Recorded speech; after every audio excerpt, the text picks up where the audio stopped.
Despite each season having clear winners and losers, Dragon Ball FighterZ has never been more balanced. Characters who were once low tier now sit at the top of the roster, and each character is only one or two minor tweaks away from being king of the hill. Yet, although we are in the midst of a healthier meta, it's clear that some characters possess attacks that are far more abusable than others in the right hands. While I do believe that each move on this list can be worked around and punished, it's become clear that the community knows how rage-inducing these character powers can be, and if you've ever been on the receiving end of these moves, you're probably just as salty as the comment section of this video. So, I'm the Dr. Blue, and this is the top 5 most broken attacks in Dragon Ball FighterZ. Number 5. Base Vegeta Side Switch. Arguably, Base Vegeta is one of the best characters in the game. He excels in neutral, keep away, rush down, and as many enthusiasts know, an excellent F neutral button. His EX side switch is the bane of many players, as thanks to a Season 3 buff that increased the invulnerable frames on this move, it's truly a challenge to punish. Even when you have the correct read, you're often left fumbling for words as Base Vegeta gnomes directly past your advances and lands a kick square in your jawline, with a power level that is just below 9,000. While this move can be punished with a bit of diligence, players lament that its spammability is only amplified by an online environment where delay-based netcode is the standard and 3 to 4 frames can be dropped in an instant. Pair that with EX moves costing half a bar in Season 3, and you're looking at a bona fide get-out-of-jail-free card. Need to escape the corner? No issue. Here, have some loops to serve with that egg you just left on your opponent's face. Number 4. Base Goku Handheld Spirit Bomb. Now, it's easy to poke fun at Base Goku. Despite all of his honesty, he still finds himself as one of the premier anchors of Season 3, and it's not hard to see why. His moveset harkens back to the good old days of SSJ Goku, before the god took an arrow to the knee. Arguably, his brightest draw for new players is the potential of massive damage in the form of DHC synergy with some members of the cast. Hell, there's even an entire section of the community that holds with bated breath upon the release of a new DLC character, silently whispering to themselves, but can they combo into Spirit Bomb? So, while his level 3 Spirit Bomb is one of the crown jewels of the character, it's the handheld variation that's made this list. Although some will argue that his Throne Genki isn't a true projectile but rather a super, I'd posit to question whether or not that attack costs meter. No? Alright, case closed. This little ball of light has the highest priority of any projectile in the game, cleanly beating both Ki Blast and beams, as well as clashing with supers if properly timed. Additionally, when landed in either of these 3 variations, the opponent can expect to be on the receiving end of insane amounts of damage. Paired with an anchor-based Goku with Limit Break sparking and a fully charged Genki Dama, it makes one of the easiest 100% combos in Season 3. Now, while this move does have its clear downsides, sizable recovery frames, very punishable on whiff, easily baited at high levels, it'd be hard to argue against this being one of the premier Hail Mary tactics in the game, aside from Raw Kaioken mix-up, but that's more Leroy Jenkins than fettered prayers. This move makes this list with ease as picking up Base Goku in Season 3. Number 3. Teen Gohan Auto Combo. Now, many of you might believe this is a low-hanging fruit, but for the life of me, I'm always left floored at the absurd range and privilege of this move. Of course, it sparked more memes in Season 2 than both Papa Vegito and Grandpa Bardock's auto combo combined, but it's the fact that it remained unnerfed after all that ruckus in the previous season that really drives home that the developers truly intended this move to remain in the upper echelon of busted attacks. Even at high levels, the most respected Teen Gohan mains will tell you that sometimes it's easier just to let it rip than be caught up in a prolonged game of footsies.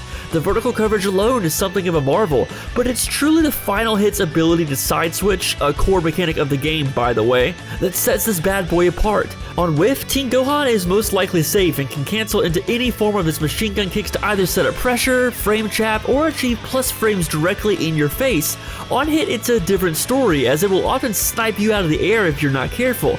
And because it's the final hit of the sequence that seals the deal usually, it's not nearly as scaled as a traditional auto combo starter would be. Now, of course, there is another offender for the most spammable auto combo in the game, but don't worry, we'll get to that character for an entirely different reason. One character per slot, I always say. While there are other reasons to play this character, the excellent damage, the nostalgia, the pressure, nothing strikes fear to the heart of a net player more than 4 frames of delay and a square-happy Teen Gohan. Number 2. UI Goku's Wake Up option. Okay, so on this channel we've talked about this move a lot.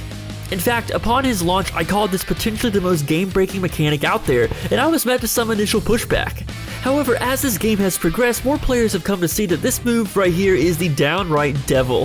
Effectively, with the hold of one button, UI Goku can skip the knockdown phase of your offensive game plan and go for a wake-up option that can combo into Vanish. Well, Dr. Blue, you might ask, why not just 2H the move? Why not just get good? That can be done, right?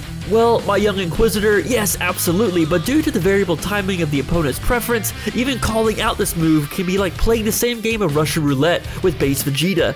Too early and you're smacked, too late and you're smacked. Designed just to block and punish the negative frames? Well, my friend, strap in for the triple guessing game that UI puts you in for just getting an initial combo. For the price of 1 bar, he can either cancel into a reversible level 1 super that can be then DHC'd into other members of your team, or he can vanish and then try the reversible. So which will it be, my wiry competitor? Are you feeling lucky? Or do you just give up your offensive turn altogether and remit yourself to blocking the absurd range of his auto combo or monstrous mix-up, including the move that almost made this list, his dastardly EX Whiff Punish? In this case, you're actually lucky. You get to choose how you want to die. Arxis, nerf this move. It's capital B, busted. Now, before we get into the number 1 spot, I'd like to bring in some honorable mentions, specifically Perfect Cell and Bardock. If this was Season 1 and 2 respectively, these two characters would have made the list with ease. Cell's EX Perfect Attack is an absolute unit. With built-in mix-up options, it's often seen leading to touch of death scenarios in capable hands. Now, Bardock's auto combo, while still having insane range and priority, just seems like old hat in comparison to the inclusion of UI Goku's auto combo, a tool that arguably does what Bardock's did, but better. It seems the apple didn't fall far from the tree with that one. Now, there are many other characters who probably should have made this list, and that's where I want you to come in. Let me know in the comments down below who you loathe going up against and what move you think needs a nerf in the upcoming balance patch. And now, it's time to reveal our number 1 pick. Coming in hot at the number 1 spot is Z Broly's Lariat. As much as I hate UI Goku's wake-up option, it's come to my attention that there is an even more spammable, even more busted move that lurks within the spotlight of almost every tier list. That's right, I'm talking about Z Broly's Lariat. Any version, mind you, light, medium, or heavy. Each version has armor, meaning vanish into this move will often be any matching situation. The medium and heavier versions will take you right to the corner where you can continue your offense, and with its insane startup and vulnerable frames on this move, it means it's never truly your opponent's turn. You have a gap in a block string? Nope. You're trying to reset pressure? Nope. You're trying to play keep away? Choo choo, my friend, the Broly Express is coming to town and you have a first-class ticket. Truly, Broly deserves this top spot over UI Goku because while UI Goku can make you distrust your own offense on knockdown, a great Z Broly player can make you fear hitting a button in both neutral and block. It's truly always this character's turn. The absurd amount of hits this move can withstand is what gives Big Broly his jollies, probably why he's always laughing and handing out presents to all the bugs he can squash. Sure, you can raw super your way out of this one, but seeing how Z Broly is a universal pick for many pro players, good luck getting away with that low tier strategy without being called out for max damage.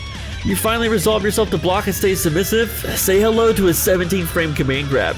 This is Broly's world, and truly we're all just living in it. So my guys, that's my list of the top 5 most broken attacks in Dragon Ball FighterZ, and of course I should preset this by saying this is halfway through Season 3, where a balance patch is on the horizon, so it's truly anyone's game from here. But hey, what do you think? Is there a character that I missed? Please let me know below, and if you enjoy these top 5s, give me some ideas. If I take your idea and make a video on it, hey, you'll get a shout out in the video. So I have been the Dr. Blue, and remember, you're incredible. I'll see you in the next one. Peace!